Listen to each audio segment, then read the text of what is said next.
Bismillahirrahmanirrahim. Assalamualaikum warahmatullahi wabarakatuh. Okey, berjumpa kita pada minggu ni 15 hari bulan 2 2021. Hari ni hari Isnin. Okey, pelajaran ibadah untuk tahun 6 kita sambung tajuk kita mengenai zakat. Okey, ini Ustazah lah ingat lagi kan?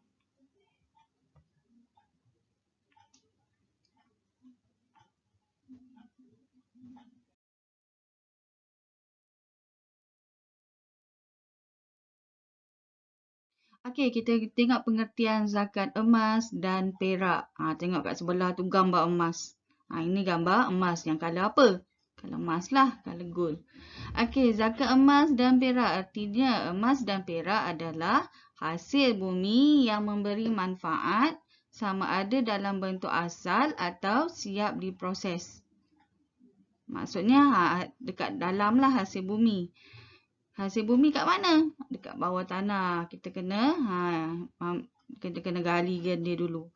Syariat mengharuskan emas dan perak digunakan dalam bentuk wang dan perhiasan. Okey, ini adalah erti emas dan perak.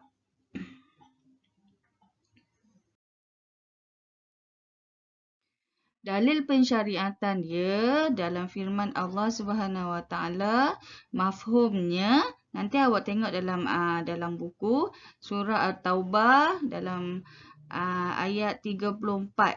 Ini maksudnya, dan ingatlah orang yang menyimpan emas dan perak tetapi tidak membelanjakannya pada jalan Allah, maka khabarkanlah kepada mereka dengan balasan azab siksa yang tidak terperi sakitnya. Ini dalil dia.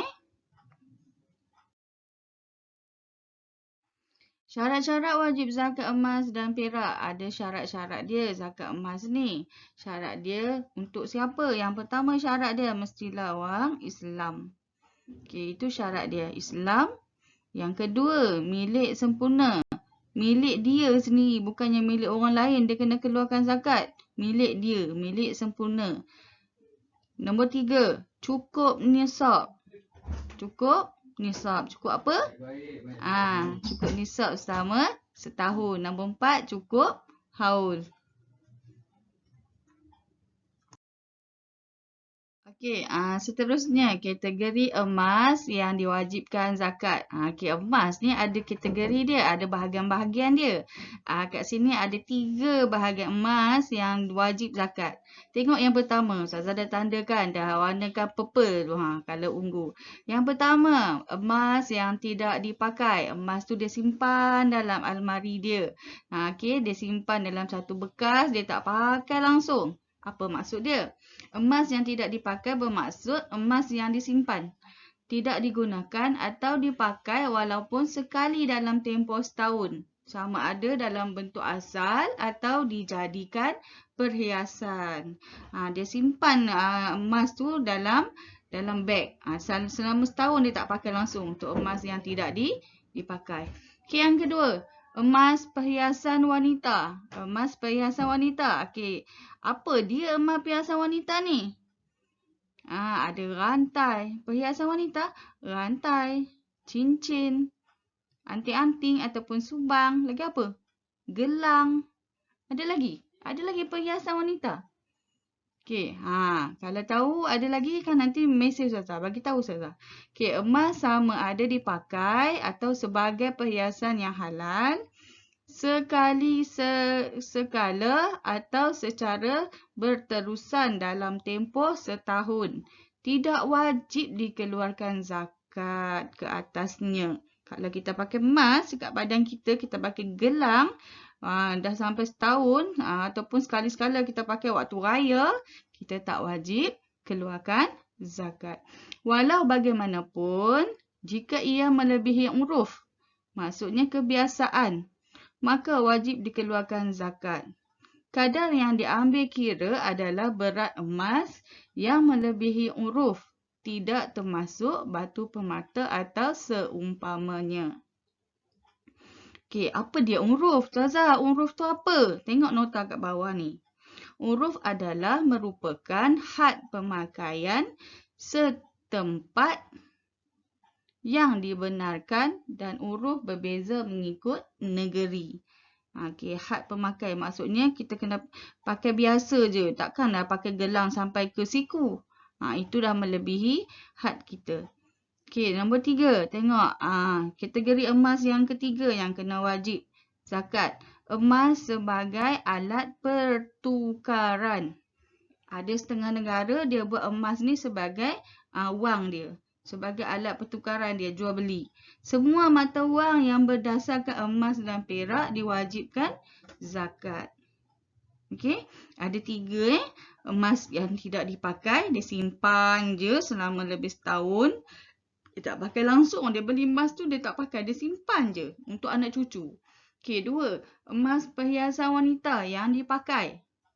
Tapi kalau dia lebih daripada uruf dia, lebih pada kebiasaan dia, dia kena bayar zakat. Yang ketiga, emas sebagai alat pertukaran wang. Dia guna emas tu sebagai alat mata wang. Okey. Uruf tu apa? Kita ulang sekali lagi. Uruf, had pemakaian setempat yang dibenarkan dan uruf berbeza mengikut negeri.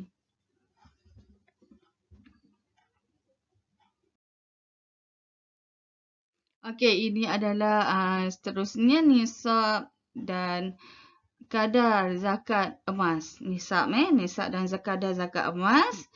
Untuk emas 20 misqal, 20 mithqal bersamaan 85 gram. Kalau sekarang ni kita dekat zaman sekarang ni kita guna 85 gram.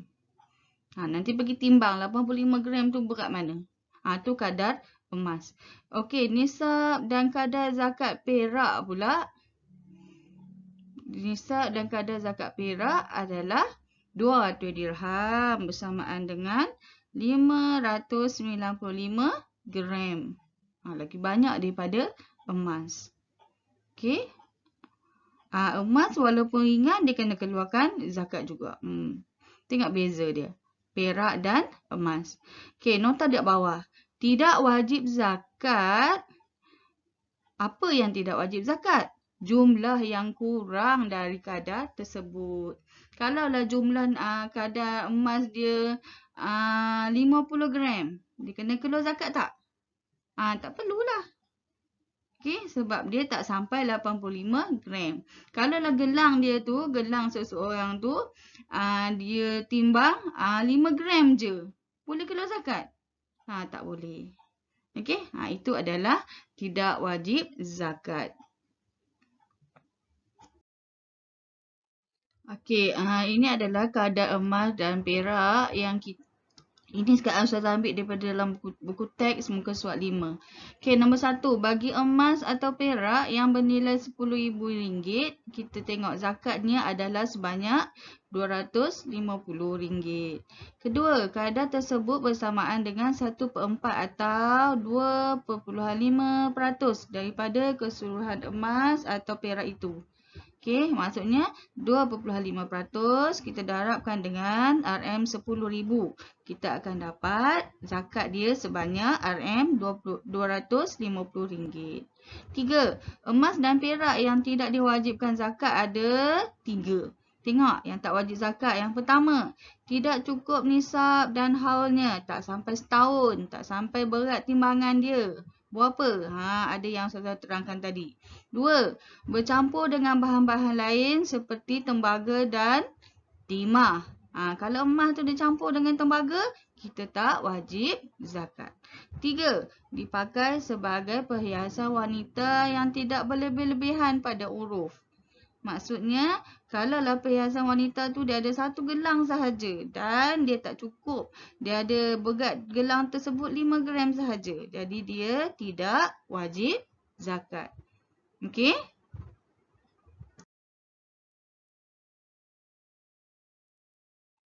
Okey, salin nota di dalam buku tulis. Okey, nota ni awak salin balik buku tulis muka surat 5. Yang mana yang Ustazah cakap tadi daripada slide yang pertama sampai sekarang ni, semua ada dalam muka surat 5. Awak tulis balik dalam buku tulis.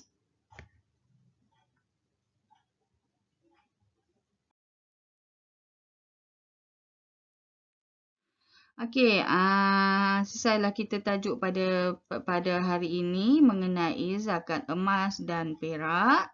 Okey, dengan nisab dia berapa, dalil pensyariatan dia apa, saya nak awak tulis, awak baca balik dan ingat balik berapa timbangan emas dan perak yang kita kena zakat, apa kategori zakat emas dan perak tu yang tak dikenakan zakat. Okey, ada berapa syarat-syarat yang dikenakan zakat dan emas. Zakat emas dan perak tu. Okey, sekian, kita berjumpa lagi pada minggu hadapan.